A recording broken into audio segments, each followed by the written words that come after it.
Palabras para un líder.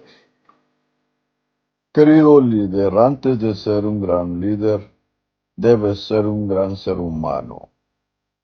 La gente como tú es rara de encontrar. Nunca olvides lo que vales. Querido líder, no hables mal de ti mismo porque el guerrero que está dentro de ti escucha tus propias palabras y se debilita por ellas. Recuerda, líder, sé siempre humilde y dar siempre las gracias.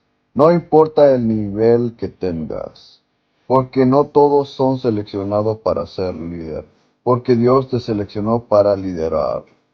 Si te sientes que vas a caer, levanta los ojos al cielo, que Dios te puso en su camino para ser un gran líder.